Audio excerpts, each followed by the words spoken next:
Major questions about whether enough was done to keep a critical Atlanta hospital open. In just 21 days, Wellstar Atlanta Medical Center, it will close for good. Some employees and community leaders argue it was an intentional failure. As Atlanta News First investigator Sierra Cummings found out, warning signs date years back. Wellstar calls the claims unfounded, that since its 2016 purchase here, they invested heavily. But in a letter by the AMC Community Advisory Board, they wrote Wellstar lacks clear direction and a vision. That was more than a year ago. It wasn't the first concern, and it would not be the last. It's mean-spirited.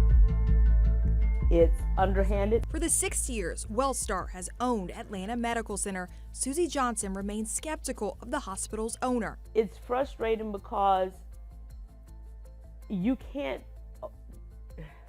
won't put in the effort here. As an AMC medical technologist, Johnson tests every type of specimen. Often, the results mean she's the bearer of bad news. September 1st, the tables turn. The devastating blow delivered to her instead. How do you sit here closing a major facility that's going to affect the entire city? It's not going to just affect Old Fourth Ward. You upended people's lives with callously. The lives of your employees who have worked with you. We've worked through the pandemic with half staff, no staff, sometimes one person having to work the lab. A letter obtained by Atlanta News First Investigates revealed Wellstar's plan to not just close Atlanta Medical Center, but merge it with its Kennestone Hospital. That letter was dated the same day of the public announcement that would leave Atlanta with the single Level 1 trauma center. Wellstar had already filed paperwork in June with Georgia's Department of Community Health to change the name to Kennestone Regional Medical Center. We gave our blood, sweat, and tears, but we were not given the common decency to be told honestly. Workers claim significant upgrades and resources barely trickled into AMC over the years. Stakeholders say they demanded long-term service strategies that never came. Wellstar disputes those claims, saying it spent $350 million in improvements. Back in 2016, Tenet Health owned 5 area hospitals, including AMC. Tenet sold off all of them in a bundled deal to Wellstar, which meant the nonprofit inherited the already financially struggling AMC, as the facility primarily serves low-income families. They really didn't want us. However, Wellstar says it was never their intention to not identify a path forward, citing the pandemic, finances, and inflation consequences, saying they were left without other options after an exhaustive search led to more than a dozen potential partners withdrawing from the process without an offer. Wellstar points to the $107 million it lost in the last 12 months alone.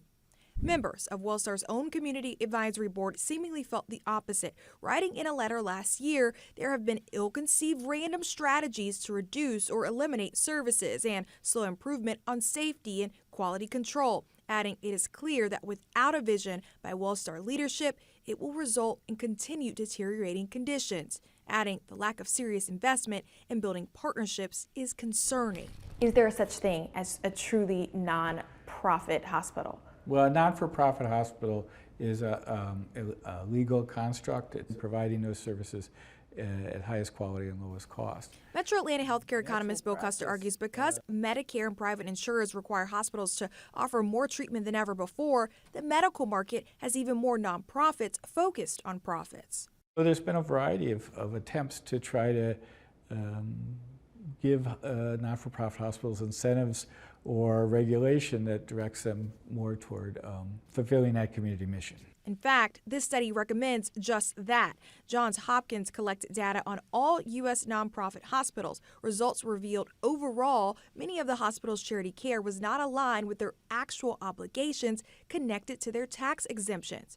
But we did find, according to the very latest federal charity care reports, AMC did $62 million in charity care. Tax exemption laws also require nonprofit hospitals to do these community needs assessment reports. But Custer says the name holds more weight in theory than in practice. To identify problems that they feel they can address, not that they have to address all of the problems. AMC's own needs report identified 6 priorities for the Atlanta area. Number 1, access to health care. It only adds insult to the injury of AMC's closure. People will die. I mean, that's just a fact. you're choosing to who you provide that care to. So here are the main takeaways in all of this. WellStar says they were left without a choice here, that they tried multiple attempts at funding and partnership, and that WellStar remains the largest in all of Georgia for uncompensated care. Our website has their entire statement plus an interactive timeline of all of these events. In Atlanta, I'm Sierra Cummings, Atlanta News First.